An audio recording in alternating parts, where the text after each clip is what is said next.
أبو سند الحق. أبو سند ما شاء الله طلع الحين يابا في المسجد الأقصى. الله أكبر. Rasulullah Shallallahu Alaihi Wasallam meneruskan, ada tanda-tanda alam menjelang kedatangan Al-Mahdi yang tidak bisa dikarang-karang, nggak bisa ditutup-tutupi.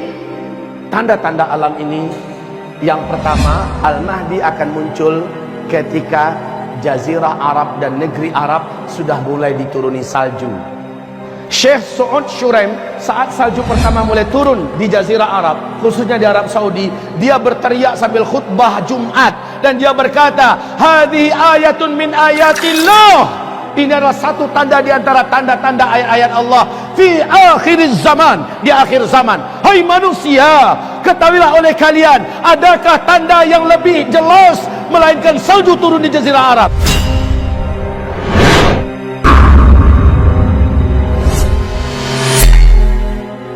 Bapak tadi dengar saya menyebutkan Al-Mahdi enggak? Di mana kemunculan Al-Mahdi? Setelah terjadinya dukhan. Rasulullah bersabda, saat Al-Mahdi muncul, kalian sudah kembali seperti zaman sekarang, kata Nabi. Kalian akan berperang bersama Al-Mahdi menggunakan pedang, menggunakan panah, menggunakan tombak, dan kalian akan berlari berjalan di atas kaki kalian. Kalian akan menunggang kembali kuda-kuda perang kalian. Thumma udtum min haitsu bada'tum wa udtum min haitsu bada'tum wa udtum min haitsu bada'tum. Saat Al-Mahdi muncul, kondisi kalian ketika itu sudah kembali secara total dan sempurna seperti hari ini, kata Rasulullah sallallahu alaihi wasallam. Kita dipaksa oleh Allah hidup menjadi manusia seperti zaman dulu, serba manual. Aneh. Ini Al-Mahdi setelah dukhan. Albert Einstein, Bapak ingat nggak dengan orang ini? Namanya Albert Einstein, bapak fisika dunia, konon katanya begitu. Beliau ditemui oleh lebih dari 2000 wartawan seluruh dunia, termasuk dari negara-negara maju yang sedang berlomba-lomba membangun industri-industri nuklir, pabrik-pabrik senjata modern dalam persiapan perang dunia ketiga. Wartawan ini mendesak Albert Einstein, Tuan Albert, apa pandangan engkau perang dunia ketiga nanti seperti apa? Mereka ingin dengar. Mula-mula Albert Einstein nggak mau jawab, Pak. Tapi karena dipaksa, akhirnya dia berkata, kalian nanti akan berperang dengan senjata manual pada perang dunia ketiga. Saya tidak tahu senjata seperti apa yang akan kalian gunakan, tetapi yang pasti tidak ada satupun nuklir yang kalian buat hari ini pada perang dunia ketiga masih bisa kalian pakai. Tidak ada satupun pesawat yang hari ini kalian buat pada perang dunia ketiga bisa kalian pakai. Kalian semua akan kembali kepada senjata manual. Lihat, Albert Einstein meyakinkan kepada 2000 wartawan lebih, perang dunia ketiga sudah dimulai nanti dengan senjata manual. Wajar Pak, di YouTube apa lihat apa kerjaan orang Eropa hari ini. Mereka mulai membuat senjata-senjata manual yang unik-unik dan aneh-aneh. Dan saya tidak heran kalau di Vatikan Roma, puluhan ribu para pemuda-pemuda Kristen dilatih penunggang kuda sekarang ini dan melemparkan panah di atas kuda. Mereka sudah menyiapkan ratusan ribu pedang-pedang dari besi-besi terbaik hari ini. Kenapa kaum muslimin? Mereka yakin perang ke depan menggunakan kembali pedang, tombak, panah dan sebagainya. Umat Islam apa yang dipersiapkan? Al-Mahdi akan muncul. Dan Rasulullah bersabda, beliau munculnya di Mekah. Al-Mahdi munculnya nanti di Mekah. Tepatnya seorang lelaki dari Madinah dikejar oleh 300 orang pasukan darat berjalan kaki dari Damaskus. Mereka digelari dengan pasukan Sufyani, sejumlah 300 orang. Dikejar laki-laki yang ada di Madinah ini. Ciri-cirinya melengkapi seluruh ciri-ciri yang ada pada Al-Mahdi. Laki-laki ini tahu bahwa dia yang dimaksud, dia pun lari. Saat dia meninggalkan Madinah, melintasi Zulhulaifah, lalu lewat Al-Baidah dan terus menuju Makkah, mereka 300 orang yang mengejar sampai di Al-Baidah. Al-Baidah adalah perbatasan antara Mekah dengan Madinah. Ya, kota kecil ini Pak, masuklah 300 orang tuh di situ. Allah jadikan gempa, kemudian terbelahlah tanah di Al-Baidah. Satu kota itu, gedung-gedungnya, pasar-pasarnya tenggelam masuk ke dalam tanah.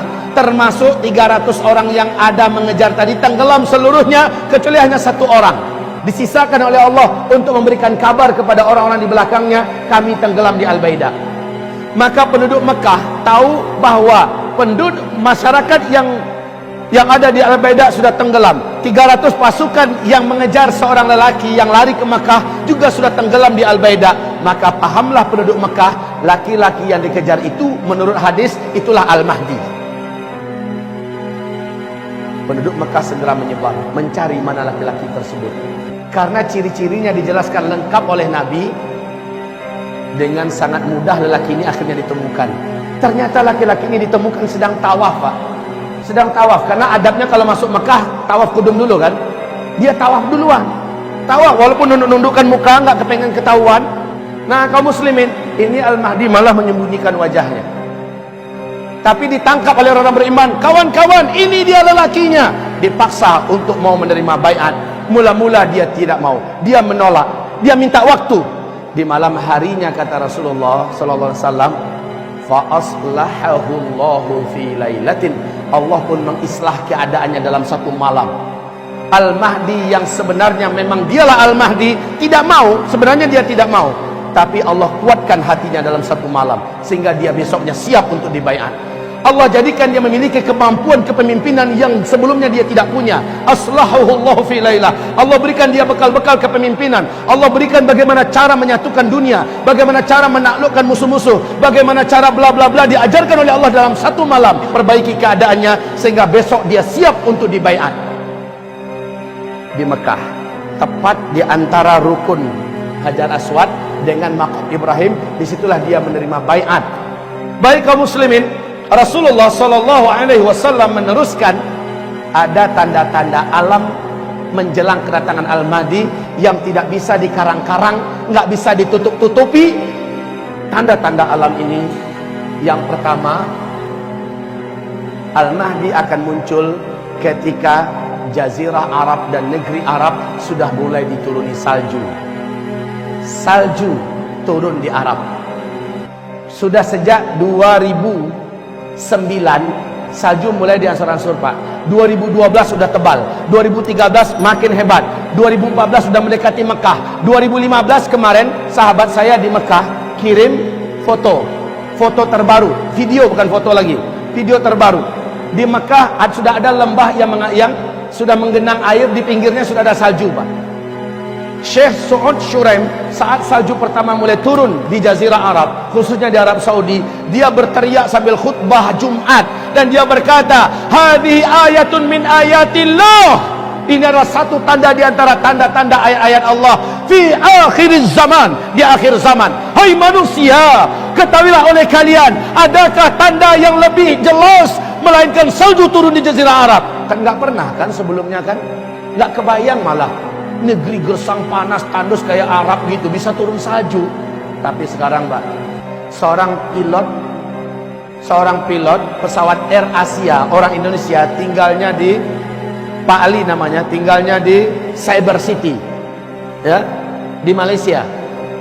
Beliau mengatakan 3 tahun terakhir ini asal dia masuk daerah Arab, khususnya daerah Arab Saudi, langit itu selalu berawan sekarang. Dulu enggak, dan makin kesininya makin tebal awannya, makin hitam, Pak. Ketika dia landing di mana-mana tempat dia sudah melihat ada tumpukan-tumpukan salju. Masya Allah, ini adalah tanda Al-Mahdi sudah sangat dekat.